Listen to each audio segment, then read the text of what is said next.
welcome everybody to this workshop, which is hosted by Pressenza International Press Agency on the subject of nonviolent journalism. My name is Tony Robinson. I am an editor with the agency in the English language section, formerly a co-director, and also one of the authors of the book which accompanies this workshop, which is called Nonviolent Journalism, and we've got some copies available for sale. We've only got the Spanish language edition of this book at the moment, so the English language edition will come out later this year, and the books are on sale at €30 each for anyone who wants to buy. So I've been with Pressenza since its beginning, back in 2009, more or less, this time. And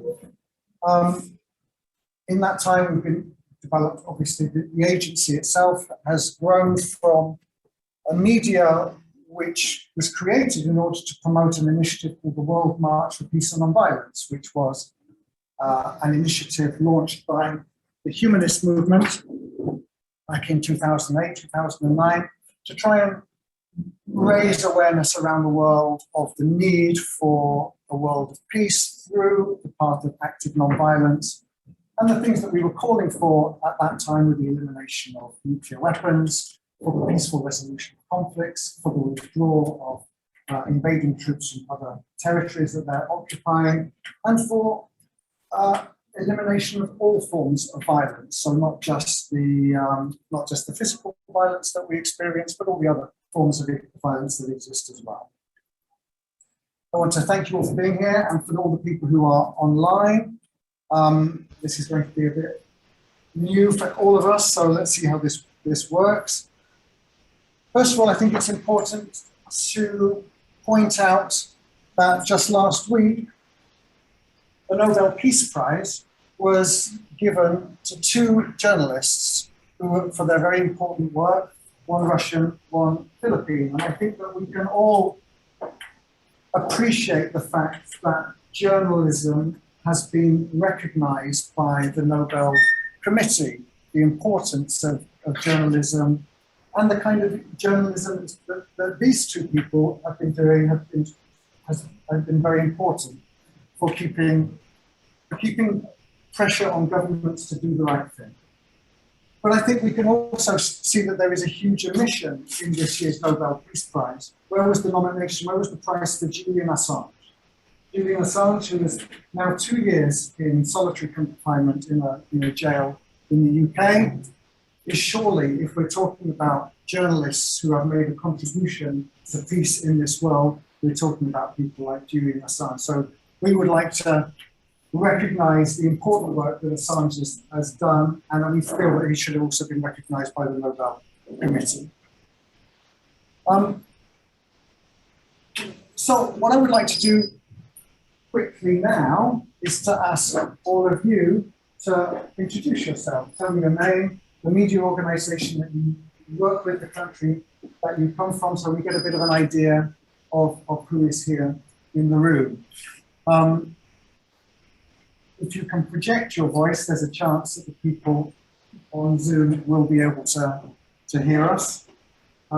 So I'm going to start over there. Oh, sorry, please introduce yourself. This is our volunteer. This is our lovely volunteer from the International Peace Bureau, who's helping us with all the logistics here. I'm Julian from Catalonia, and I'll be helping him the questions and answer part that we're going to do later. And again, I'm a volunteer of the ITV, and I hope you all enjoy the session. I'm from Left. I'm from the UN Sound movement, and now the Middle East implementation. Yes. I'm Pino. I'm from the left, and I do like grassroots activism there. Excellent.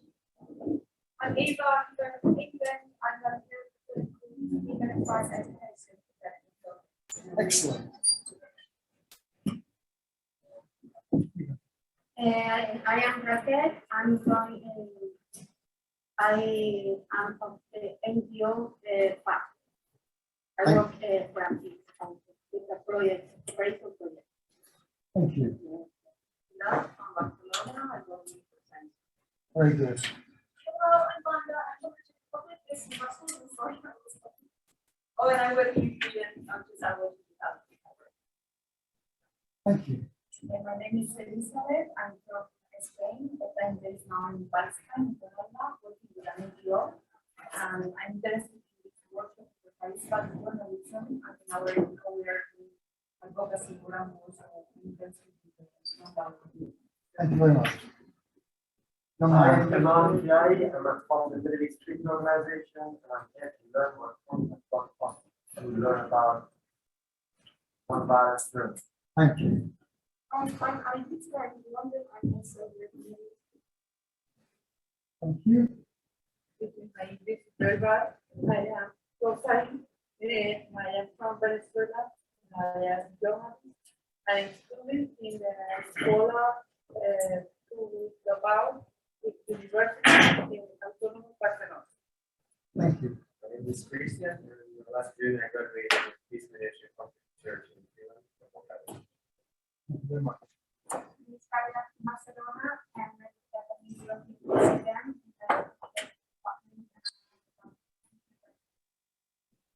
Yes, sir. Hablo muy mal inglés.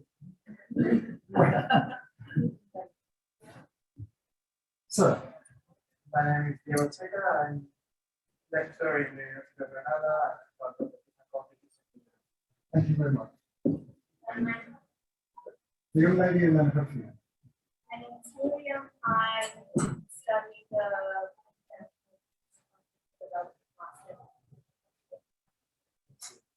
Yes, sir. My name is Peter. I'm from the UK, and I'm doing my PhD here in Spain.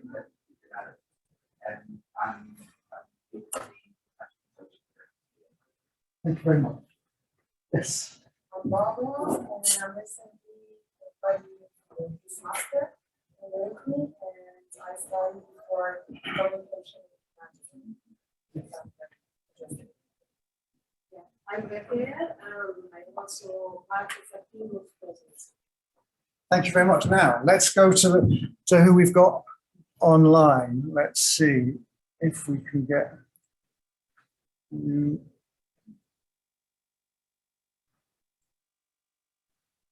Okay, so Julia, can you hear us? That's you, is it? Reto, can you unmute yourself?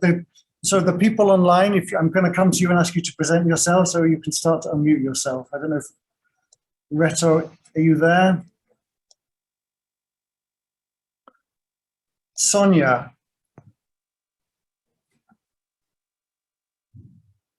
Okay, Ricardo, can you speak?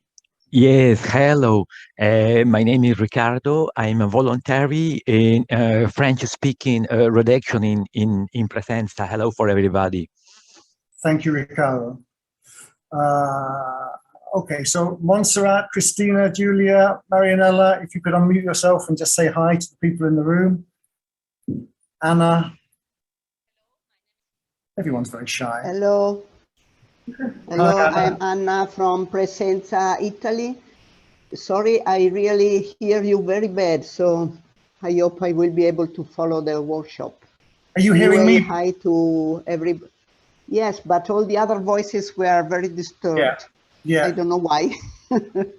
Anyway, I'm glad to follow this workshop. Thank you. Okay, who else? Hello, Marianella. friends. Hello from Athens, Greece. I am very glad to participate in this hybrid seminar workshop and very ready to hear you all and participate if possible. Same like Anna, the sound is not so good, but I will do my best. Thank you. Who else online would like to say hello?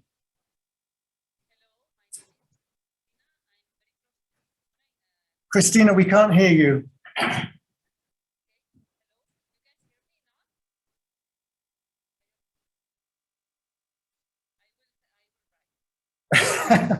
Okay, we'll move on. Okay, so thank you, everyone.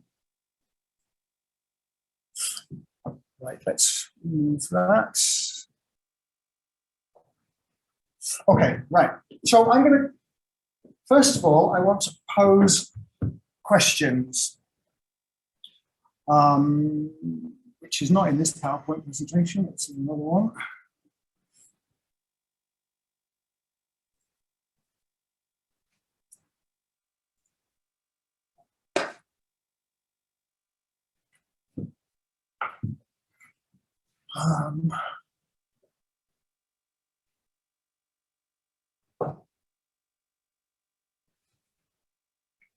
You're not seeing this PowerPoint presentation, are you?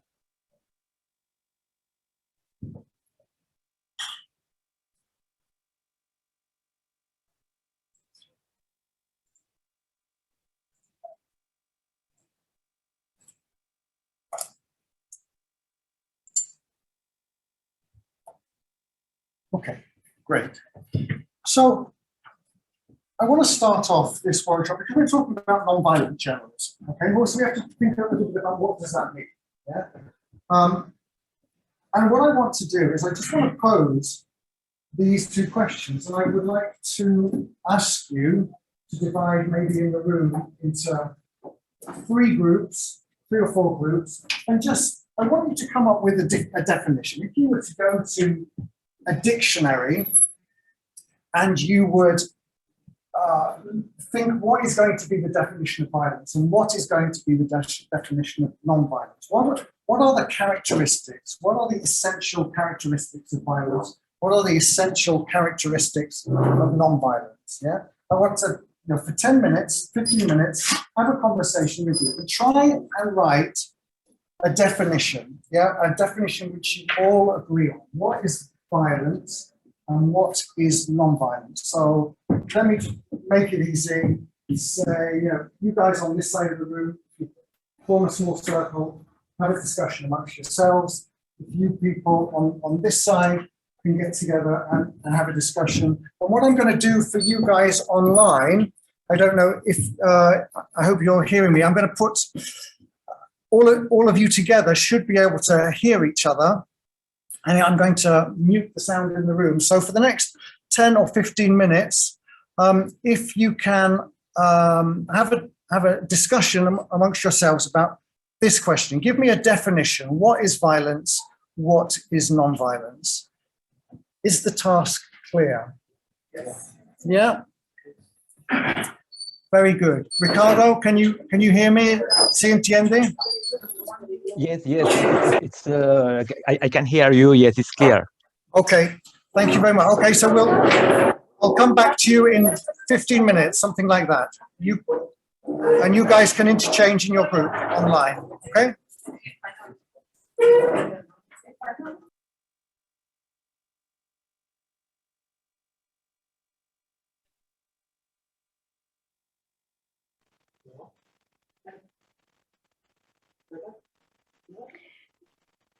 So can we hear each other online or not? Yeah, I think so. I hear you, Marianella. Me too. Can you hear me? I'm Sonia. My camera doesn't work, so sorry, but I can hear everyone. We all speak Spanish better, or English is just fine?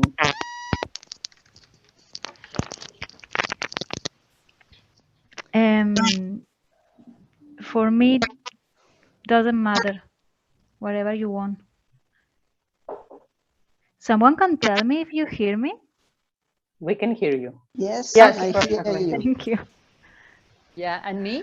Yeah. Can you hear me? Yeah. Yes, Christina. I don't know if there is anyone who doesn't speak Spanish. So I don't know who's in line. And so if you feel more comfortable in speaking Spanish, I don't know, whatever you want. Yeah, for me Okay. is the same, Spanish or English, as you prefer.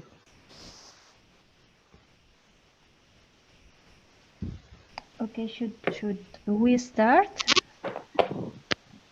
Yes. Someone wants to tell something about this question? First of all, I'm not can I sure. ask you? Can I ask you if the sound is good to you when the speaker moves around the floor? Because I can't hear him. No, it's not. No, it's not. Probably we should tell him that the best for us is to ask him to stay just right on the table or as close as possible to the computer, because when he moves around, I can really hear him. Okay. You're right, Anna. I have the same problem. Okay. So who want to start by just being to give my definition? Well, I can start with something very simple. That is that for me, violence is not only the more evident form of physical violence, but every way in which we exercise oppression or discrimination or these kind of things to other people. So there can be an economical violence with when there are working conditions that are very bad, or racial violence or sexual violence, many kind of violence. And I think it's very important to recognize this, because also in information, the tendency is to give space only to the most evident forms of violence, like wars or torture or this kind of thing. So this is the first thing that for me is important, to remember that violence has many different forms. Mm-hmm. And about nonviolence, I think is an attitude in general, an attitude in relations, in how we treat the other, and also a form of action that is very interesting. And since I am in Pressenza, we always try to give space to non-violent responses or actions, because I think they are wider than we think, but not very known. Just this.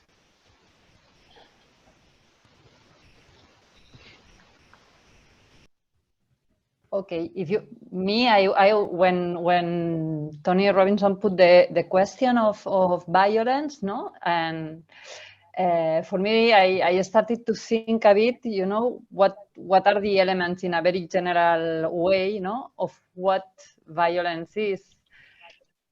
And I was thinking just in some issues, I don't know if, like, for example, I think it's an action, you know, it's something that has an intention, no, that, and the intention, maybe it has to be with a power relation, or I don't know. I was trying to have like a very general element, no, like what is all the forms of violence that you were mentioning. What is, I don't know if there is any general element on that. I don't know, what do you think, which could be these elements, not that any violence, and maybe this way we can define the concept of violence. I don't know, it's just an idea. Well, it is very old and very well known, but maybe we can remind of it and add it in our definition, that when the free will and the possibility of someone to be free and liberated is in a way stopped or abused. I mean, this is a way. I agree a lot with what Anna said, that we have to always keep in mind that violence is not only physical violence or war, but also I think that this old definition that compromises and influences on the free will and the liberation of the other person is violence.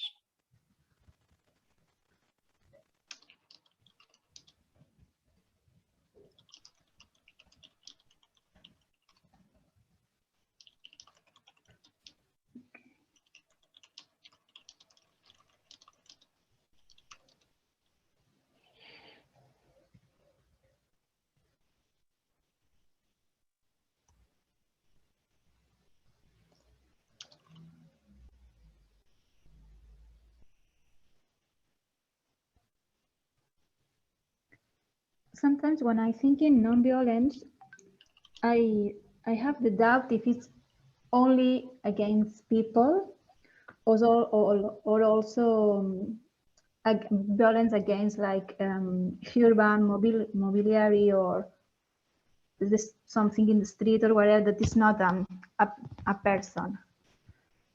So I don't know if we can add something like this in the definition. Sorry for my English. It's a lot of time that I don't speak. And I don't know if it's understandable what I said.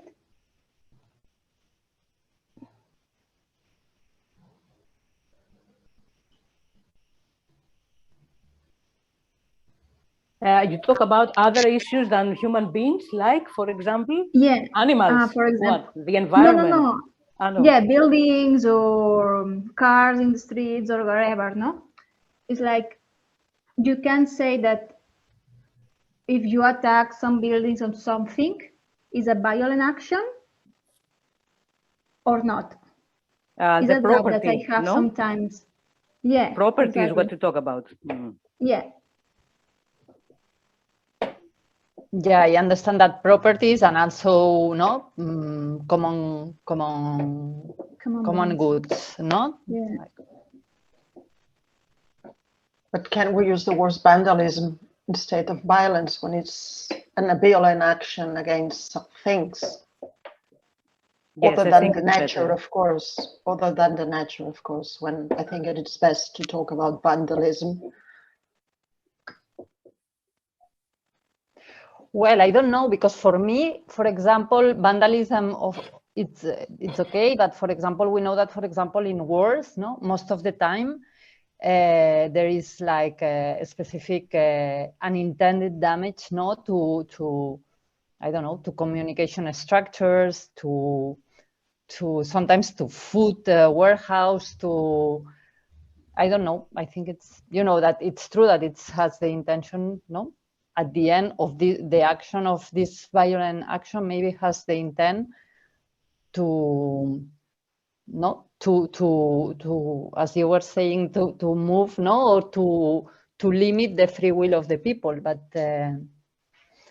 I don't know. I don't know. I was just thinking that, like thinking, for example, not on maybe like an action like destroying something, but that there is I don't know if we can call, I don't know, when there is a bombing, for example, and they are,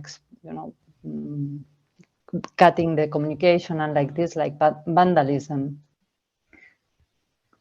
For maybe if the action, the vandalism action, put in danger or can put in danger some person.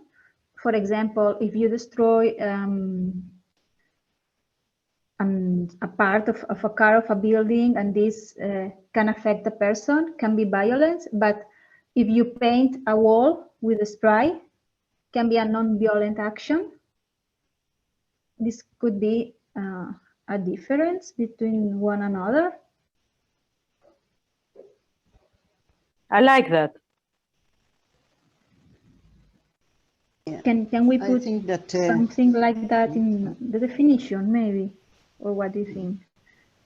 Yeah, I think a simple way to express this is that when you treat human beings, but also nature and any other living being as an object at your disposal, this is violence, because it's like dominate and don't consider the intentionality, the desires, the needs of the others.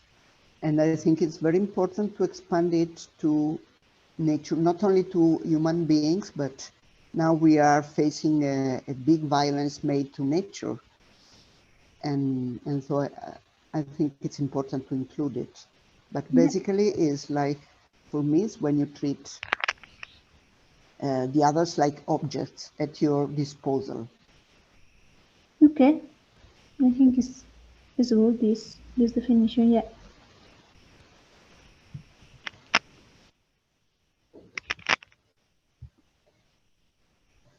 I don't know also if we should a bit decide later on, you know, if someone is taking notes, to later on do the devolution to the workshop and to the rest of the attendees. I don't know if someone is doing it, because me, I didn't do it. Then just to know how we can organize also to present our discussion to the rest of the attendees.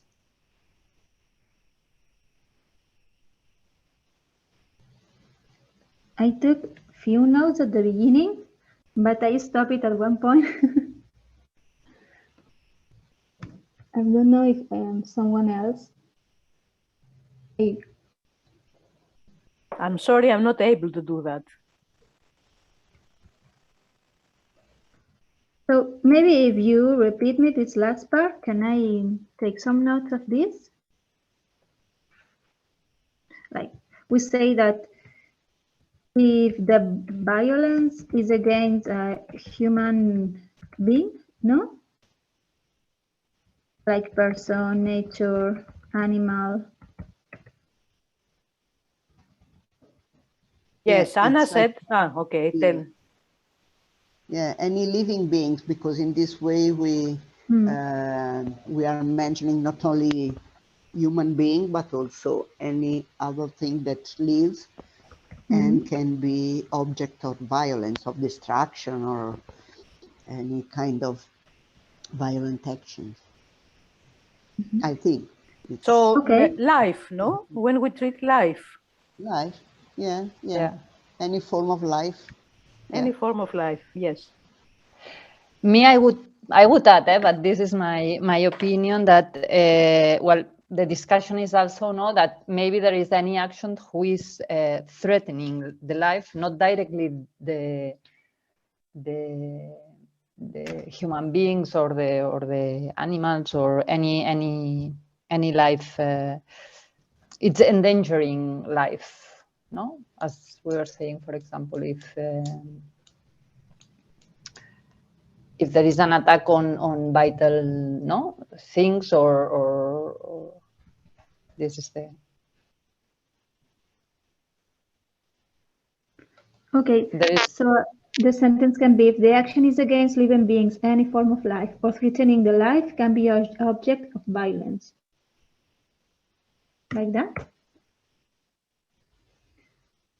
Then the violence is more than physical violence. It's also can be also economical violence, social violence, institutional violence, structural violence.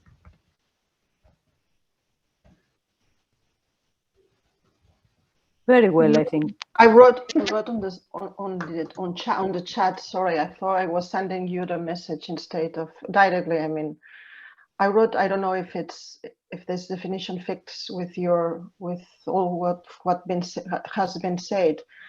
Attitude to infringe any kind of harm to somebody or to nature, or to avoid individual freedom and rights of the free will of the people, either with intention or by leaving aside the awareness of the consequences of your actions. Perfect.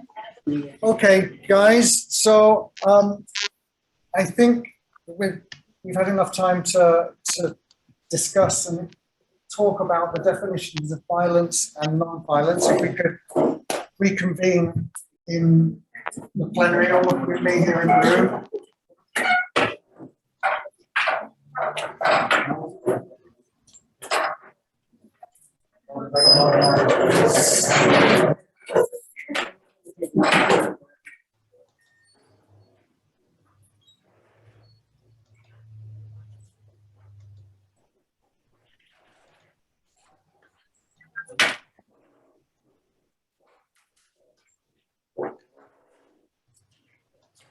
So from this group over here, which one is your spokesperson?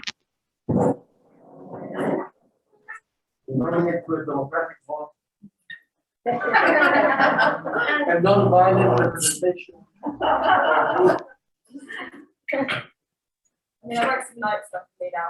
Please, could you come up here and do it so they can hear online? We didn't actually create a definition. Okay.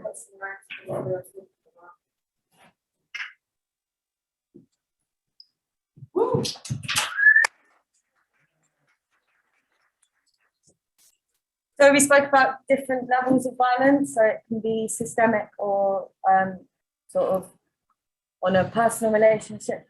It can start very small and be, sort of direct confrontation of physical violence, but also much more systemic in terms of issues like poverty and also environmental in terms of destruction to the natural world. And I guess in its most basic definition in terms of inciting harm, would be quite a broad way to define what violence is. And we also spoke about power and how violence is often rooted in people having power over others or over the environment. Is that problem? Just and saying that I can't hear you very clearly. Yeah, take your mask off. I'll stand over here. And we also spoke about cycles of violence and how, in order to be non-violent in an incredibly violent system, it's a challenge, and how violence repeats itself when people who have been recipients of violence might consider that as the norm or the way to solve issues. I don't know. Is there anything else which I missed? Did you say something about non-violence? Yeah, I'm getting on to that. Okay. One of the things we spoke about to do with non-violence is about threats, and how using a threat is quite a violent manner to address a conflict, whereas non-violence is a lot about active listening and alternatively to hierarchical power structures and like a everybody's on the same page, and sort of having empathy and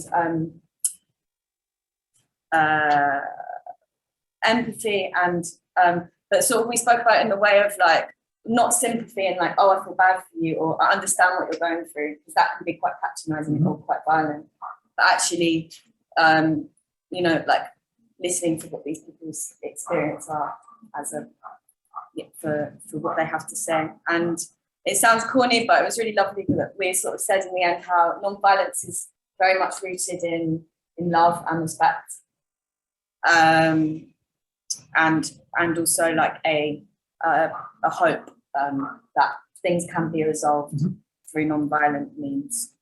And just how it's an act to be non-violent is not to be passive and complicit, and to like actively try to challenge violence in society in all of its forms. And I think that might be it. Very good. That was something you were saying at the end about the UI, I can't remember the question.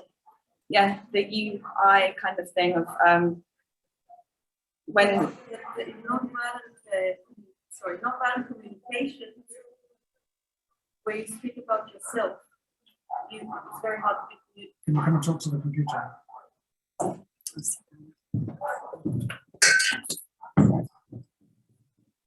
Right. So when you talk about yourself, it's very hard to be violent. So instead of saying, you always hurt me, you, what did I do? You keep staring at me. I say, I'm sorry, I'm very shy, but it does not look at me. And that's not violent. You always, or I feel, makes a difference between a violent communication and not saying I'm good at it, but I know it.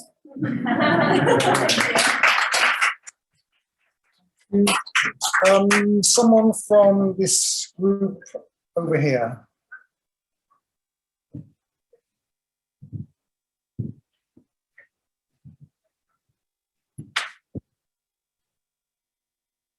Well, so we talked a lot as well, and it was difficult to come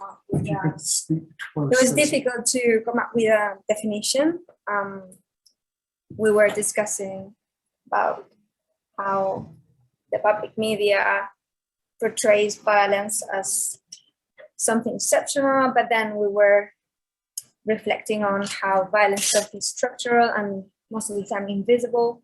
And then So a definition that summarizes the things that we've been saying is that violence is the vulneration of people's basic needs and dignity, either physically, verbally, psychologically, structurally, or culturally. And then we don't have much time to discuss about nonviolence. Some of the comments that were said is that it can be something a bit subjective, that maybe like a group define itself as nonviolent, but in the end it's not. And then we also commented that nonviolence is sort of like a strategy that tries to use specific means to create a contrast and expose the violence of others or the actor that the group is fighting against. And this is sort of what we came up with. I'm sure I've missed some of the things we mentioned, but so far. Okay, thank you very much. Excellent.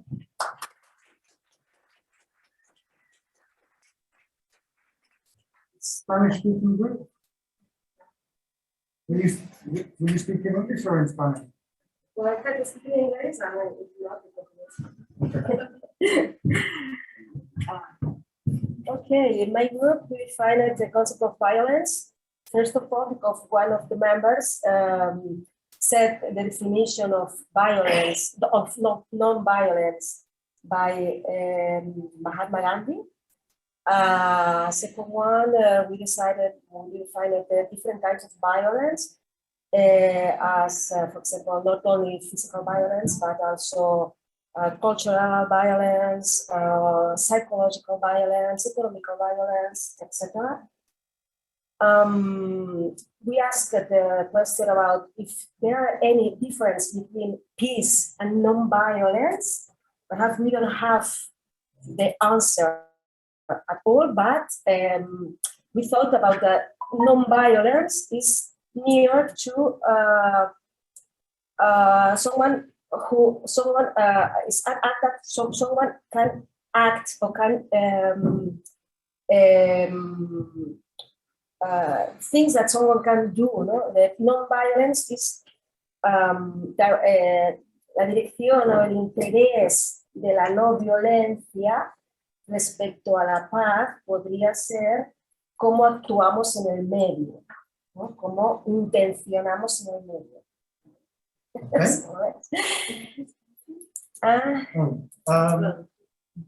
Repítelo y lo traduzco. Ya, nos estuvimos preguntando si había diferencias. We were asking ourselves if there are differences, there's a difference between peace and non-violence. And we finally say that perhaps the difference will be that the non-violence, la no violencia, es un modo de interaccionar o de interactuar o de intencionar en el mundo. It's a way to interact or to express one's intention in the environment. And after that, we asked about the violence that we are receiving, la violencia que estamos recibiendo constantemente en este momento a través de los medios de comunicación. The violence that we're receiving constantly through the communication. We are not only speaking about the definition, but the violence that we are living now. Thank you very much.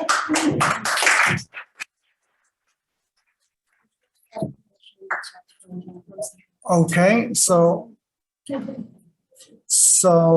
there's a definition in the chat, is there? From I can read. okay.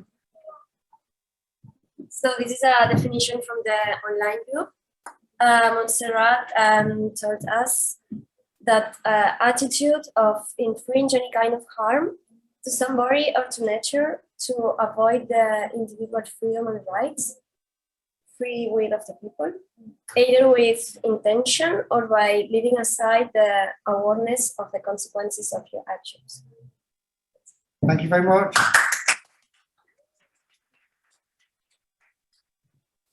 Okay, great. It's not that I have a dictionary definition. It's not that I have a definition of dictionary definition of violence and non-violence, but what I'm going to do now is show some things that other authors have written about the subject. So, according to the World Health Organization, which is in a report from the year 2002, violence is the intentional use of physical force or power, threatened or actual, against oneself, another person, or against a group or community that either results in or has a high likelihood of resulting in injury, death, psychological harm, maldevelopment, or deprivation. Okay. This is from 2002. It's not a particularly progressive definition of violence because it's limiting itself to physical violence. But there are other people who have developed it further.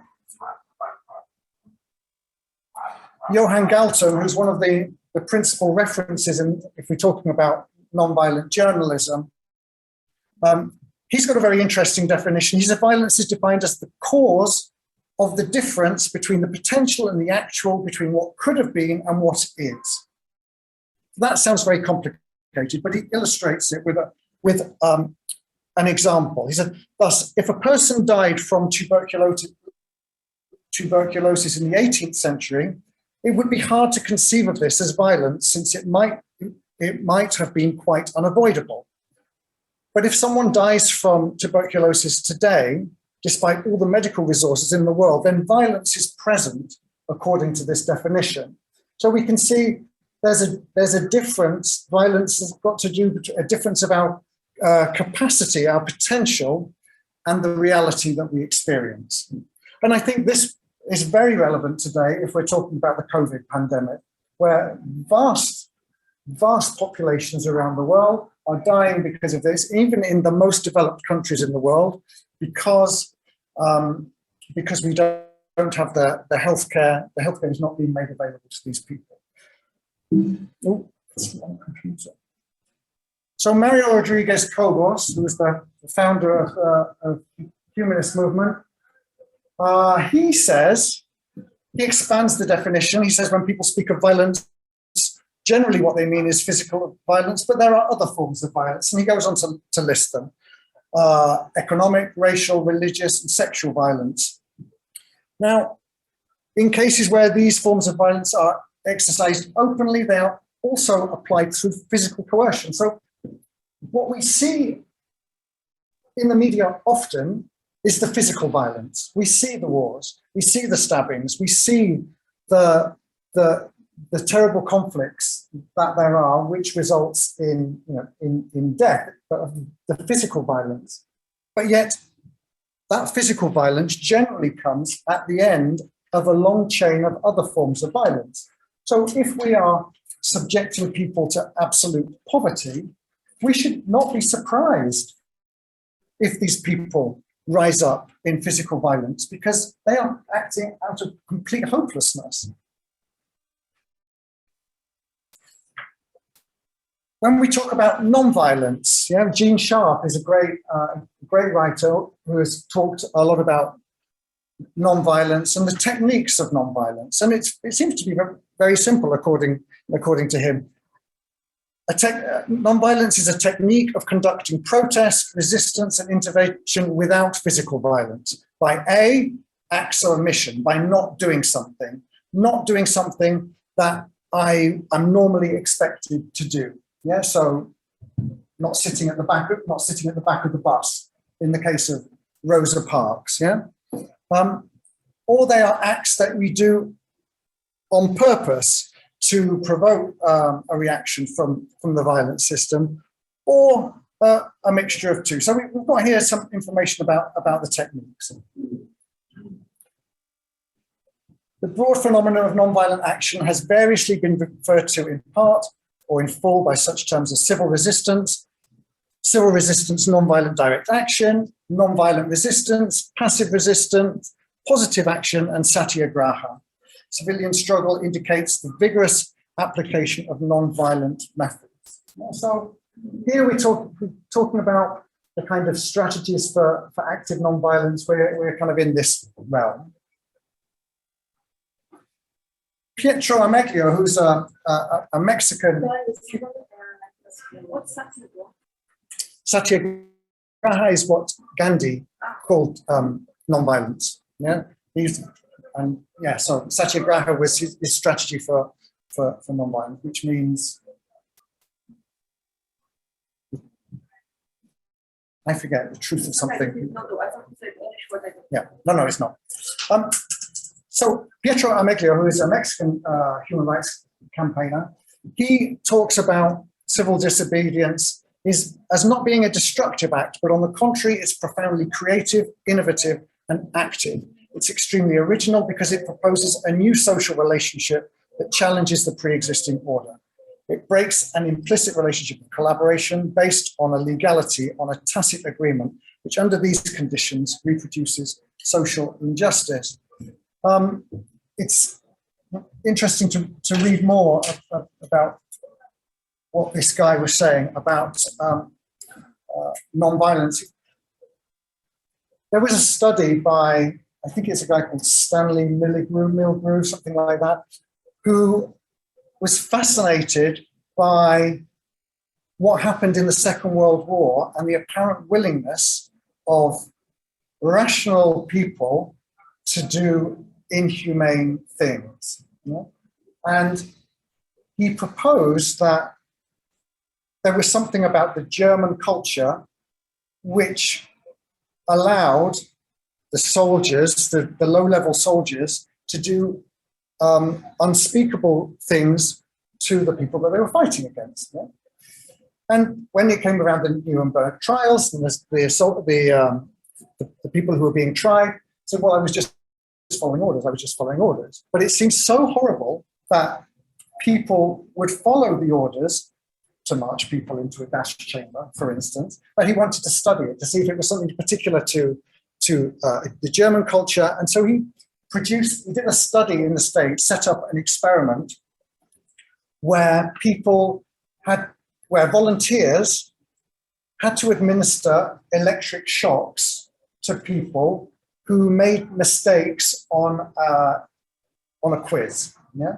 So I asked them questions, and if they got the answer right, everything was great. If not, then an electric shock would be sent. It was a very simple experiment, except the person asking the question and the person receiving the question were part of the experiment as well. They didn't get shocked or anything like that. But the person who was administering the shocks didn't know. And so the strength of the shock got stronger and stronger and stronger and stronger to the strength that would have killed the person who was receiving the electric shock. And 60% of the people who were participating in that experiment followed the orders to press the button to give the people shocks, even though they were hearing screams from the next room, which were pre-recorded screams. It's a very interesting experiment. And what he showed was that it's nothing to do with a German cultural mentality. It's to do with human beings who put themselves on a lower level compared to someone, the scientist, the experimenter, the boss, the leader, whatever. If you put yourself in a lower level compared to this other person, you find yourself suddenly taking away your own capacity for rational and humane decision making. Anyway, it's a very interesting story, but I'm not going to go into any more. But, Milligram, yeah. I'll write me an email, contact me through the Hoover platform, and I'll send you the link. Okay, right. So what I'm going to do now. Yes. There was another big experiment in the 70s. Also, this proved controversial at the time, but it was known as the prison experiment. And where people were classified as Sorry, could you come up and just make your comment here?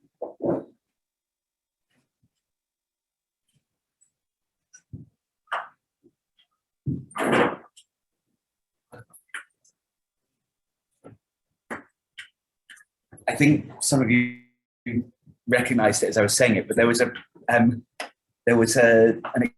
experiment done in the 70s. I think it was in the States as well, maybe Canada, known as the prison experiment, where along the lines of what you're saying, and people were classified by the researchers as prisoners and guards, and they set up kind of like a model prison.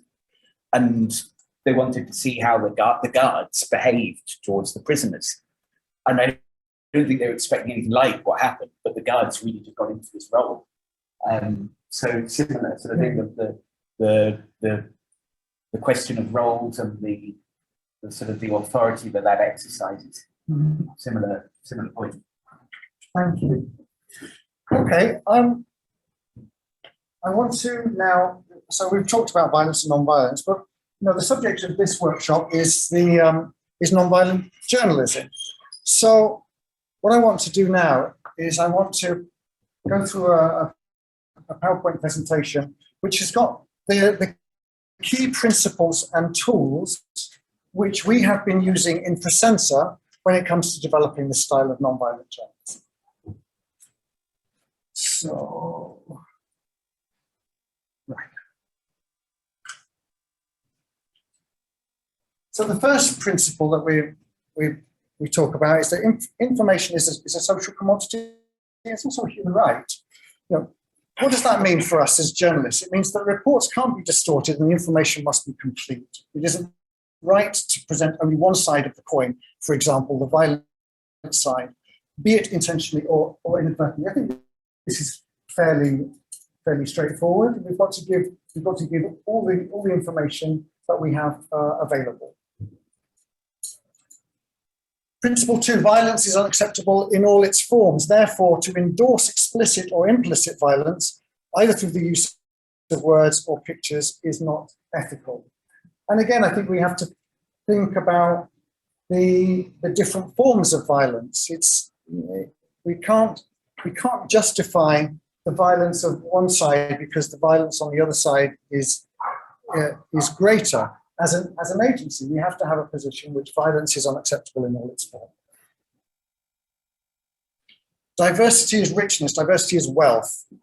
So to push dissemination of the freedom of choice and thought, to promote a coming together and cultural convergence, to give space to different expressions are the tasks that we should undertake. The point of view from where one reports is always present. There is no such thing as objective journalism. All of us have an intention. We all have a point of view.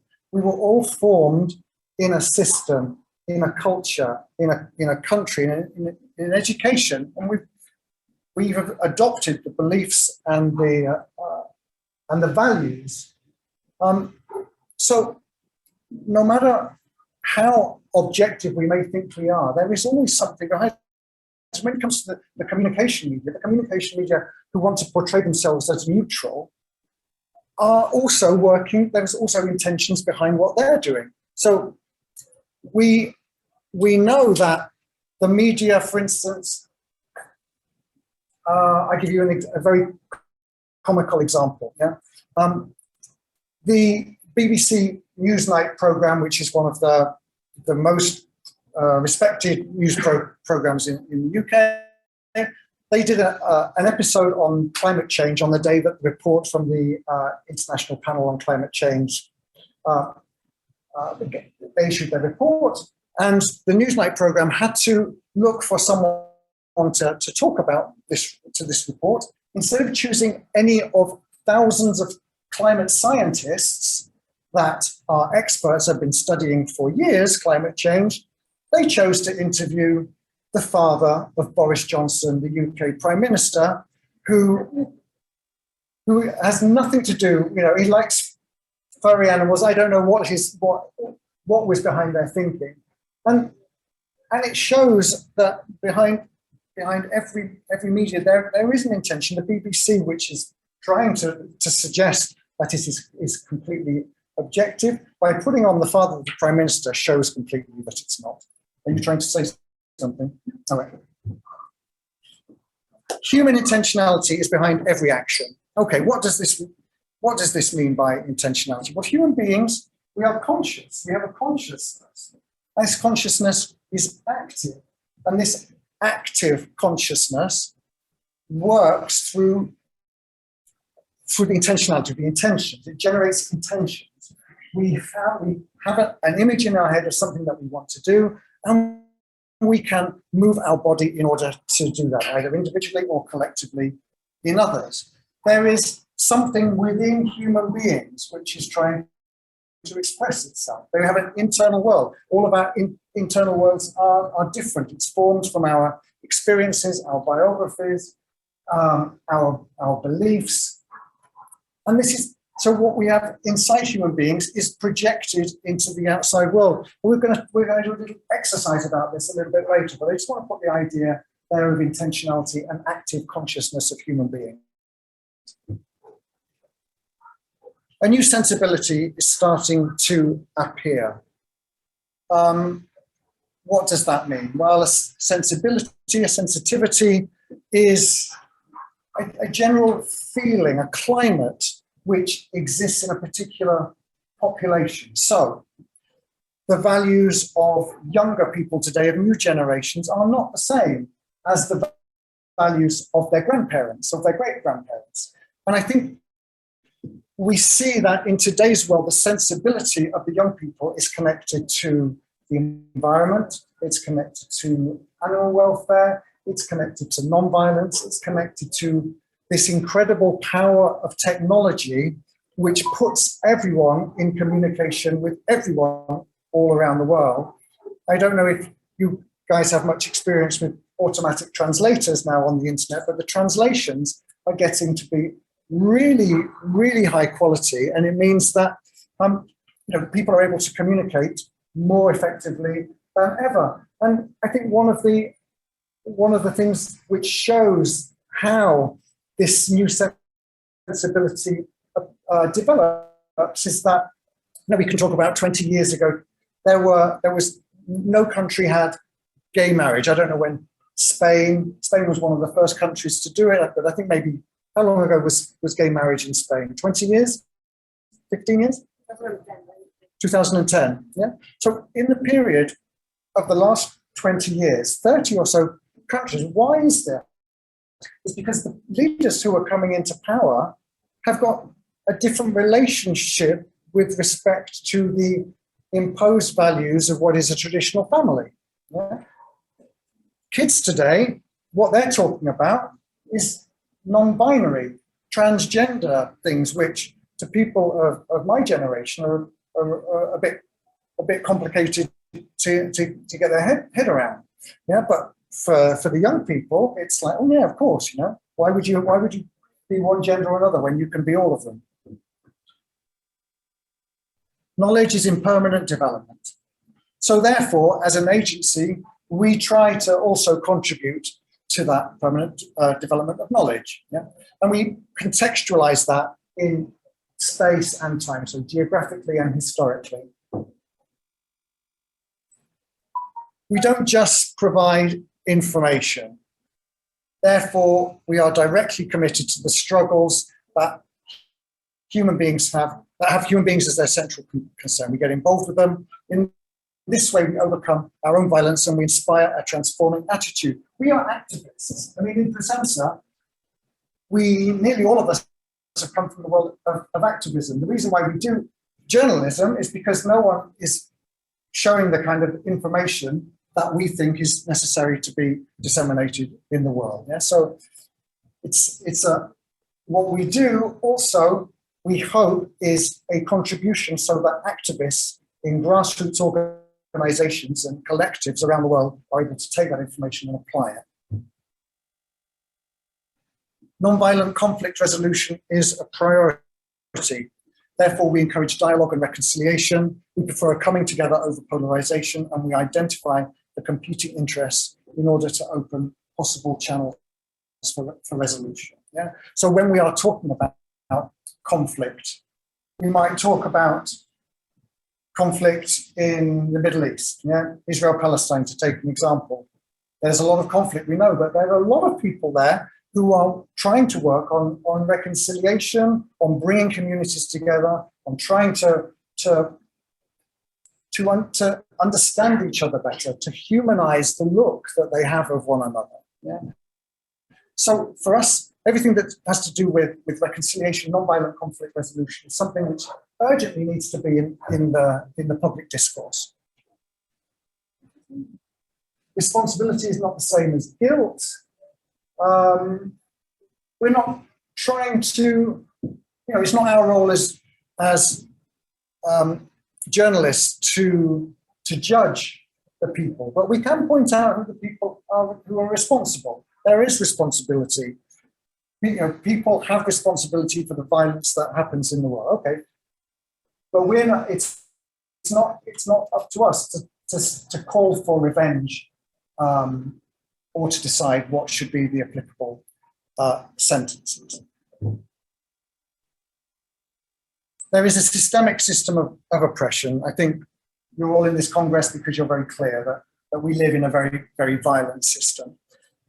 Identifying how this structure operates on individuals allows us to explain the context for many phenomena, although this doesn't exempt people from the responsibility for their actions. There are reasons why there are 13,000 nuclear weapons in the world. These reasons are connected to the military-industrial complex, to the fact that there are a very small number of people who earn an enormous amount of money and who interfere constantly in politics to make sure that elections effectively don't make a difference to the arms industry. That's actually what's happening. Our job is to talk about that. The best possible information is in the grassroots. Therefore, to provide space for the expression of the people themselves, for the dissemination of their activities that come from the grassroots is our priority. So these are 12 of the principles. All of them are developed further in this little board, which you'll be able to buy later. And so we have a series of 12 principles. We've got illustrations, and also now I'm going to move on and talk about the tools, what we can do as journalists in order to develop this style of nonviolent journalism. The first one, very obvious, subject matter selection. If we show in the pages of Pressenza all of the interesting stuff that people are doing in order to change their lives for the better, this is information which is useful to everybody. But as we know, the mainstream media has different criteria for deciding what is going to appear in their pages. So that's the first thing. I mean, if what we see from the mainstream media is what we can see through this window, well, we're not seeing the whole picture. There's so much more that's going on in the world. And for us in Pressenza, for nonviolent journalism, our point is to select and publish the information that generally people aren't receiving and which is good for the benefit of humanity. How do we construct our information? So there are a few points here. Facilitating discussion between competing points of view in order to help the complementation of positions. Promoting the participation of several different points of view, using multiple sources and voices. Making the view of the communicator explicit. And use the opinions of popular references. So it's not a problem to refer to what artists or scientists or sportsmen or religious leaders sing and say, as long as it leads to reflection and reconciliation. Language and meanings. Here, we're talking about the use of words in the way that we construct our articles. I always take the example of the word regime. If we talk about the government in Syria, we talk about a regime. If we talk about the government in France, we talk about the French government. Why? Words are charged. A regime, if we're talking about a government regime, feels like we're talking about a military dictatorship, and a government sounds like something completely benign and something we should all have trust in. Well, we only have to look at governments. In the case of my country, there's nothing benign about the government in my country. Look at the United States, nothing benign about that.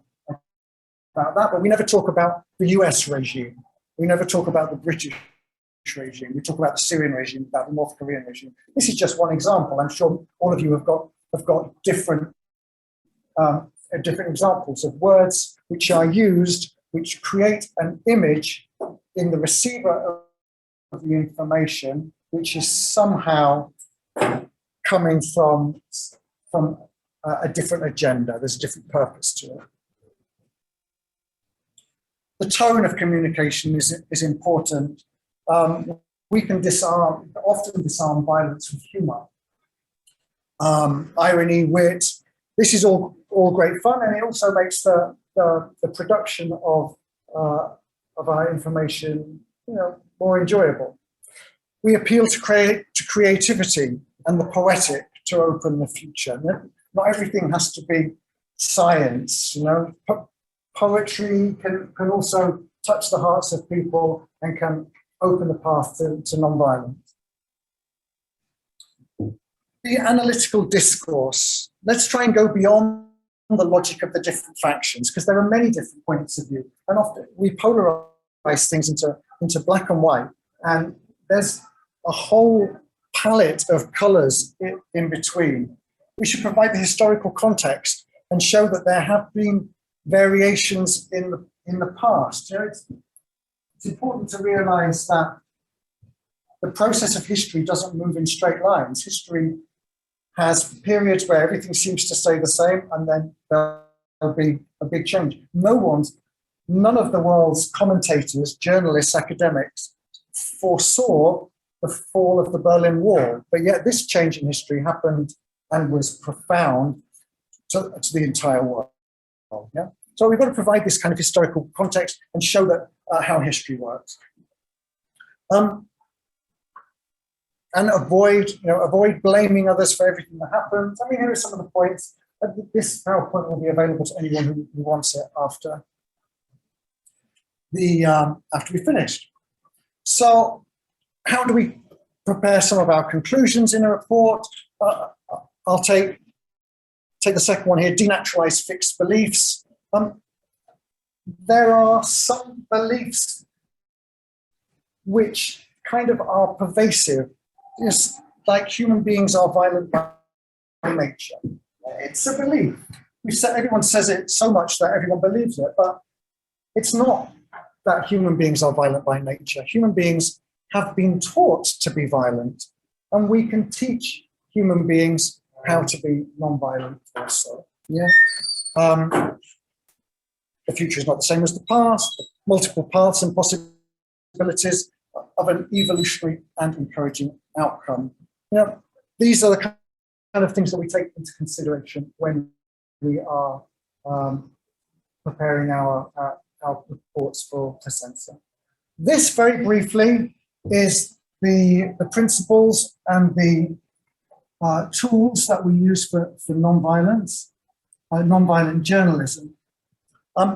I can imagine that there may be some questions that some people have online as well. You may have some questions. If you can put your questions online in the chat, then we'll be able to see them. And if anyone has got a question here, please raise your hand and ask it. Go on then, Sharon. So this year, I mean, I'm an activist for almost a century now. Do you want to come and talk? No, I'll make it very quick. Okay, so new media is now new journalism anymore. So we all become our own journalism, and it's so easy for us to post a picture, I give a sentence. How would you take nonviolence communication into media? So the question: how would you apply nonviolent journalism into new media? Well, now that everyone with a phone can be a journalist. And one sentence is enough. And one sentence is enough. And I'm not committed to research. I just want to say something. Yeah. I'm not. Hello. It's from Afghanistan, journalist, which all just Okay. No problem. Yes, so it depends on the intention. Yeah, what's your intention behind posting a photo and posting and adding a comment to it? Yeah, the intention can be violent. The intention can be non-violent. So the act of posting itself is what you post kind of defines whether you're trying to propagate violence or non-violence. No? So when you post something, you have to think about what you're posting. Is what I'm going to post going to incite discrimination, hatred, violence in other people? If not, if it is, is it something that I feel coherent about doing? I don't know. In this case, it's a very subjective thing. I don't know if that's getting anywhere close to answering your question. Yeah? Maybe the better question is how Pressenza is using media, or because as I said, it's not just about whether I have good intentions. It's about the fact that if I have 5,000 followers on Facebook and I give half the information just because I find it, like I say, for example, Israel should get rid of, yeah, or something, and I'm giving only half the information, then every time we write something, we also add something to the misinformation. So what would you suggest to people? Because yeah, the intentions are there too, but we're reading and getting our information from media. Pressenza is also online. I mean, it's how can we make it better? How can we make our own communications on new media better? How can we make our own communications on new media better?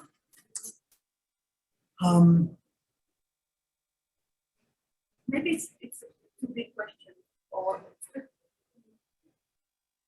yeah, I think it is a good question, but it's to do with really understanding what it is you're trying to communicate, why you're trying to communicate it, and then deciding how to communicate that. Because if what you want to say, presumably, is to make things better.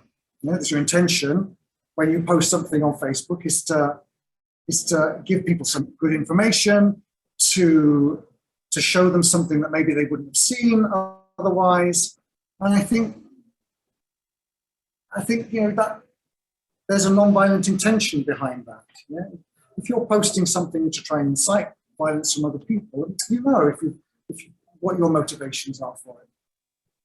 I'm not sure. I think it probably is a long conversation and we need to talk about it a bit more, but I think we have to look at the intentions behind each of our acts. Emma. Tony, when it comes to, we're talking about, exposure. When it comes to exposure. Message the exposure and message that we have. And it seems like when it comes to media, violence sells. Am I right? When it comes to media, violence sells. Violence. That's the belief. So how do we go about? How do we go when about? It comes to non-violence. When it comes to non-violence, as marketable, as digestible, making it as marketable, exposable, as how we've seen key media outlets are just selling us and funneling violence on the public. And then how does that change our mindset? How do we make non-violence sell? Amen. How do we do that? How do we make peace and non-violence sexy? And how do we make peace and non-violence sexy? Well, as I said before, there is a historical process and an evolution of human consciousness. We no longer think it's acceptable to throw Christians to be eaten by lions. Yeah, this is something which was accepted 2,000 years ago. Yeah, it's not acceptable anymore. Until 200 years ago, it was kind of generally accepted that it was okay to go to Africa, to steal human beings and take them to other countries. Clearly, we live in a world which is not free of slavery, but that overt and obvious form of slavery has disappeared. The development today of rights for women, rights for LGBT people. They are improving. It's still a long way to go, but there is an increased consciousness. Today's world, I think more and more young people are becoming vegan. Yeah, well, this is something which is a relatively new phenomenon. Human beings are starting to develop a consciousness which has a compassion for not just human beings, but for other forms of life on the planet. And this is a process. This is a process of human evolution, of the evolution of consciousness. So I feel quite confident that history will succeed in becoming a non-violent society. Yeah? The danger that we have at the moment is that there are crazy people in positions of power who can eradicate human civilization by launching a nuclear war, for instance, or by failing to do anything about climate change and being totally unprepared to dealing with future pandemics, which are sure to come. Yeah. So if we can get through the next couple of generations with a planet which is inhabitable, with still life on this planet, then I think we'll be okay. But it's going to take a time. Yeah. Our job, I feel that our job as activists is to try and save the planet now, so that it's possible for future generations to live on it. Any other questions? Yes. Can I add something, Tony, on this? Please, Marianella. I just wanted to say that if for us non-violence is sexy, it's because we are connected with something through the procedure or the actions or the history of non-violence. So maybe it would be interesting to share it with other people. I mean, not only facts and what happened, but also why it is important, why for us non-violence is important, so it's sexy. Thank you. Yes. Yeah, my question, forgive me that it's not quite still formulated in my mind, but it's got something to do with fake news. And not obviously fake news is a problem, but from the point of view of a journalist, how do you explain fake news? How do you explain the fact that media are responsible for conveying fake news? And what do you think the responsibility of that media is that does it? How to work with them or pressure them or whatever, so that it isn't a problem for them? Okay. How do you explain fake news, and what is the responsibility of the media that publishes it? Yeah, and how do you, as a journalist, the mindset of a journalist, explain it? How do you explain it? How do you explain the phenomenon? Well, I think you explain it because people who are in positions of power in this world also control the media. We talk about a military-industrial complex. It's actually much more complex than that. There are other elements in this complex. Academia, parts of academia are in there, especially in some countries. The media is there. Politics is part of it. All of these so-called different areas, they're all connected, and all the people who work in these different fields, they all live in the same bubbles. They act as a kind of echo chamber. So when it's not to be surprised that, what is it in the UK? 80% of the media in the UK is in the hands of right-wing owners. They have an agenda, and it's very, very open to, if you're looking, you can see what their agenda is. Their agenda is that they want to maintain their positions of powers. They want to keep their friends in power so they can still keep on exploiting the whole world and gaining, earning more money at the expense of other people. Yeah? So the fake news, the phenomenon of fake news, I think is quite easy to explain when you see it in those terms. They are quite happy to spread any kind of misinformation if they believe that it will enable them to maintain their privileges. And I think for me in the UK, this is very clearly illustrated by the terrible campaign of anti-Semitism which was launched against Jeremy Corbyn. Jeremy Corbyn, and when he became leader, he came with a vision which would have transformed the country and would have had impacts all over the world. And those people in a position of power knew that he was very close to being able to form a government, and they launched everything at him, all the kinds of fake news, to make sure that he wasn't able to be elected. And it stuck, and they won. And now we're in a situation where the left in the UK is probably defeated now for another generation. Hopefully not, but it's not looking very good. So the phenomenon of the fake news, I would explain it through that point of view. The responsibility of the media that does it is clearly, a media organization is responsible for the information that it publishes. So what can we do is to do whatever we can in order to publish correct information, whether that be about how vaccines work, or whether it be, in the case of Jeremy Corbyn, giving his point of view about what he sees to be the problems of anti-Semitism in the Labour Party in that case. Does that go anywhere near helping answer the question? Yes, Vanda. So I'm really difficult with the word drowned in misinformation. It's getting out of hand. There was this project recently that an NGO started. They're creating fake news that are very much believable, and they put them out on like Facebook. So it's like a whole series, like a couple of paragraphs, pretty fast to read. It's so believable, but it makes you think like, oh wow, we're so true. And then when you reach to the bottom, it actually says, this is a piece of fake news. How crazy it is that you believed it, that you didn't want to check it.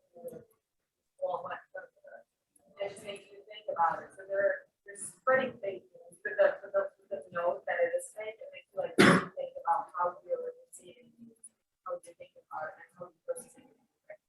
That to me is a really cool project. Thank you. I'm summarizing what you're saying so that the people online can hear. Okay, any other questions? Yes. I think when we speak about journalism, the first is important. If you report it from the base, from the victims, or you report it from the actors. We saw it in Iraq. I think the journalists are not the first to report it. When you see Iraq war, the crimes, they're coming from agency. They were paid to give the knowledge, for the babies who were killed, And these agencies, they have I think they give the information to the newspaper, make stories, and all the newspaper print it. Or even with the mass media from the Second World War, and it works. And the last thing, while we are here from Afghanistan, we spoke about Afghanistan, the politics make a mistake, but all the mass media transported 20 years, not the realistic things, how it could happen that in 1 day, 2 days, break everything down.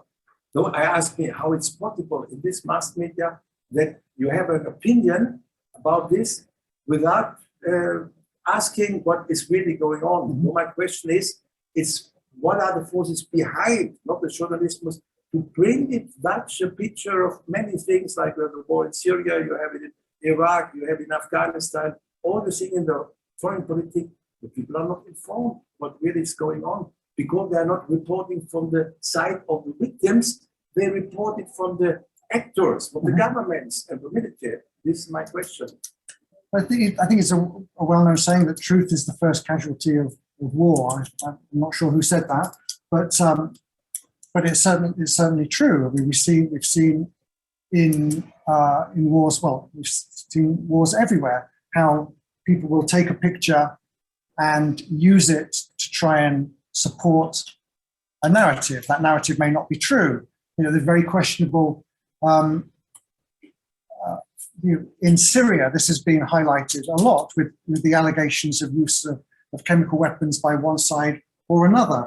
When the Organization for the Prevention of Prohibition of Chemical Weapons went to Syria, they didn't find any evidence, in some cases, to support what these photographs were trying to tell them. But in the situation of war, it's very difficult to get accurate information from on the ground, and therefore everything that we get in the media in a wartime, you know, has to be considered as propaganda. And what we need to do is to we need to be promoting peace, immediate ceasefires. That has to be the core of nonviolent journalism. We can't be supporting violence from one side or another. Put the guns down.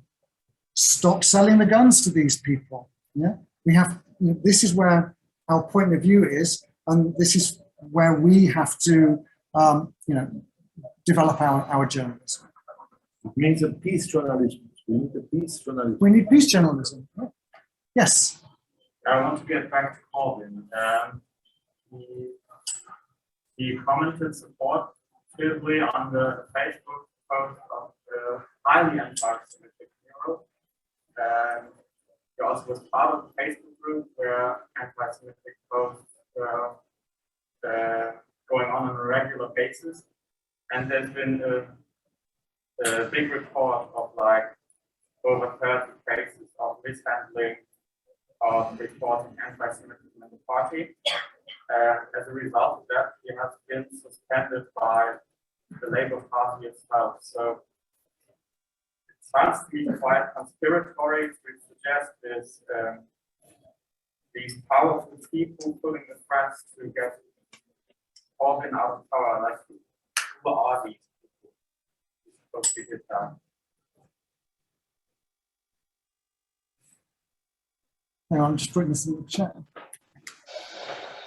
Are you trying to suggest that Jeremy Corbyn is anti-Semitic? Is that what you're trying to say? From the evidence of this face, I mean, I'm trying to say that I said what I said. Like he commented under this anti-Semitic mural in a supporting manner, and there were a bunch of other cases of misconduct. And as a result, the Labour Party itself decided to suspend him. Yeah. And I don't see the powerful people pulling the press here to get him out of power. No? Like no, I don't see it. Okay. He's here, actually. He's going to be in the next room a little bit later. Yeah. No, we're going to be next door. Yeah, I think that the question, if I understood it, sorry for Martin, was who do you think were the people that tried to show that Jeremy Corbyn is anti-Semitic? Yeah. Who are the people trying to show that Jeremy Corbyn is an anti-Semite? The people who are trying to show that Jeremy Corbyn is an anti-Semite are members of the elite in the UK who have got vested interests in not having a progressive government in the United Kingdom. Yeah?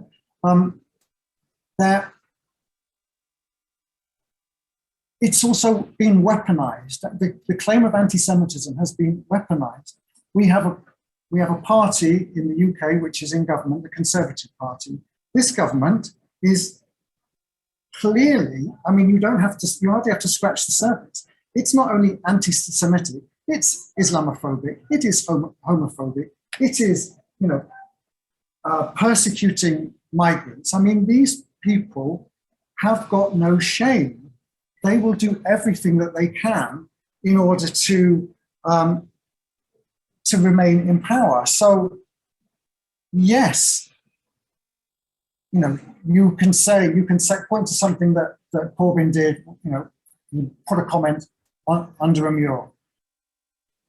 I can't justify that. But what I do know is that Corbyn has stood side by side in every anti-fascist march that there has ever been in the United Kingdom since his early days as an activist when he was 15 or 16. Yeah, this is a guy who, in his actions, has consistently stood up for human rights, regardless of the minority which is being oppressed. And I think, you know, if I have to go back and look at every comment that I have put on Facebook, every like that I have put on a post, you know, because what happens, a post comes up, you look at it, you study it for 2 seconds. Oh yes, I like that. You click on the like button, or you put a comment. It's a danger. New media can be a danger like that, because you leave this trail that anyone can come back and pick you up on. But I think in these cases, we really have to look at the man's actions and then look at the intentions of the people who are making these accusations, because they are not innocent. It is not without their own agenda. Did you want to say something, Sean? I have something to say and a question. So there's something to say. Yeah. You come on this side. So if we're talking about conspiracies, I would say that the people that did it to Jeremy Corbyn were anti-Semites themselves. Because if you look at this, they accused him of anti-Semites, he lost his power, so the Jews are that powerful, right? So this kind of hate talk, you know where it starts, you never know where it ends. So I don't think Jeremy Corbyn is anti-Semite. I think the people that accused him of being anti-Semite might dwell in a little bit of anti-Semitism themselves. And the question I have is there anyone you will not interview? You will not give a voice to? So the question, is there anyone I would not interview?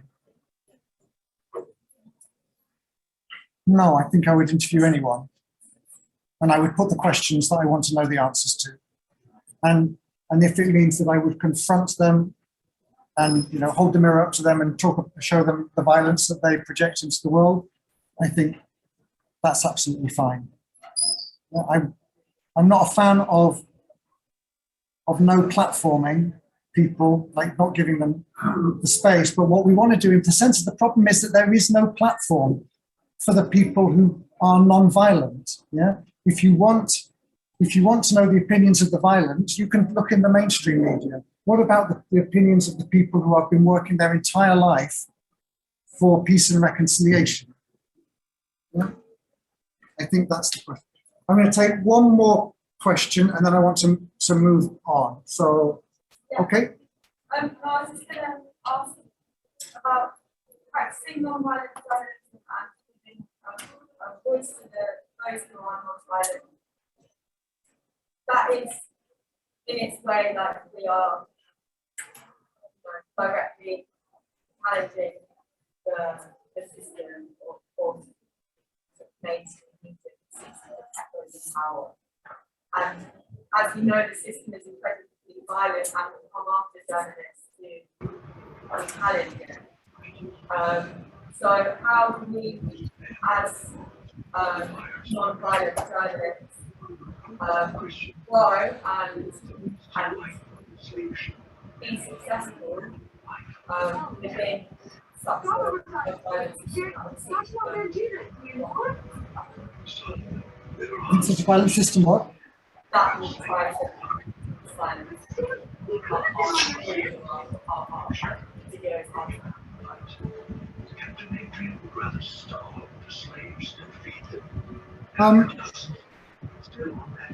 I think, I mean,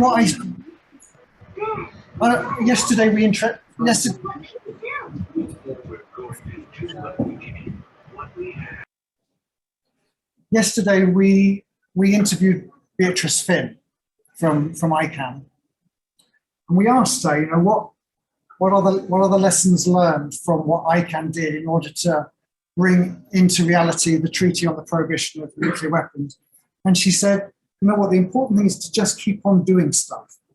Just keep on doing stuff, keep on doing what you're doing, because you never know when you're going to be in the right place at the right time, saying the right thing, which is going to have an effect and which is going to lead to the next step. And I think that's very important because and to celebrate the wins. Celebrate this, when you have a small victory, celebrate it, because it's so important in the life of an activist to feel some kind of feedback, from some positive feedback. So keep on doing stuff, celebrate when things go well, and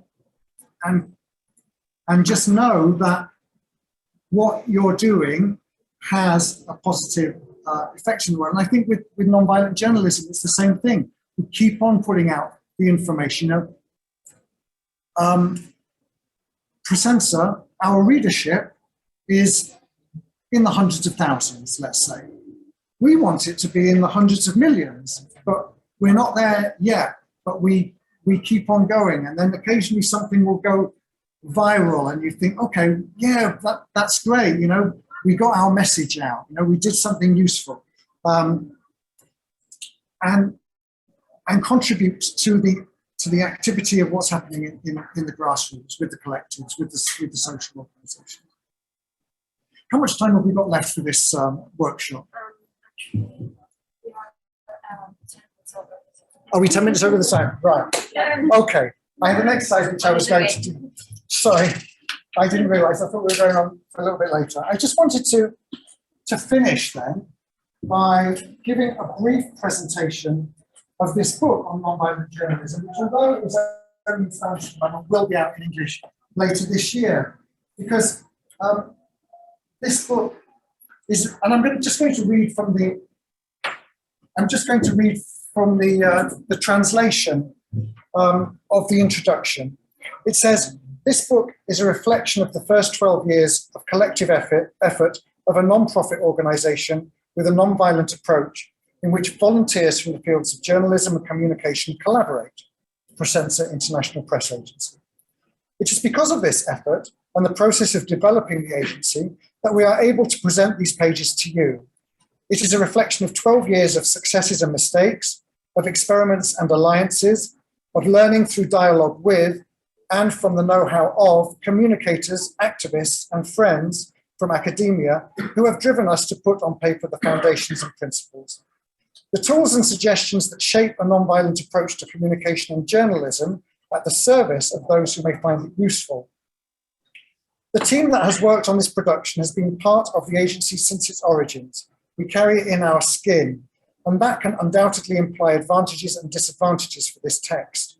That is why it's good for those who read this book to be aware of it.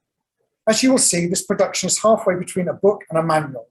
The reason is simple. We wanted to set out the elements that underpin our approach, but we also wanted to provide some tips that have helped us to put nonviolent journalism into practice and to identify it in other allied media. This is why you will also find examples in these pages taken from other media besides Pressenza. We are not, and nor do we want to be, the owners of the content.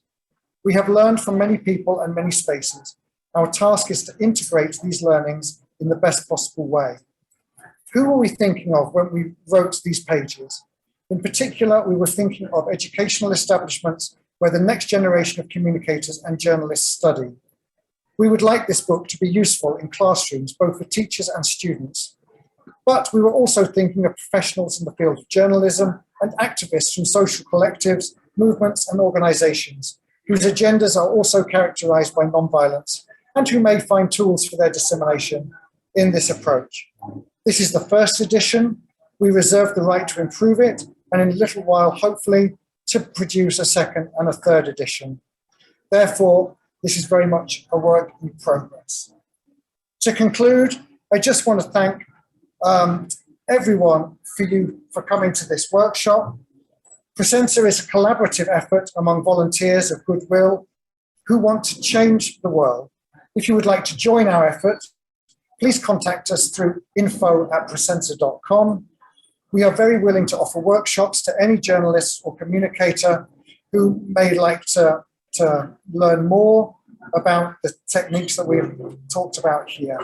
And of course, please don't forget to go to our website and subscribe for our daily news, which is available in, I think now, 9 languages. So thank you all very much for your time and your patience. I hope you found it interesting, and I hope you enjoy the rest of the Congress today and tomorrow.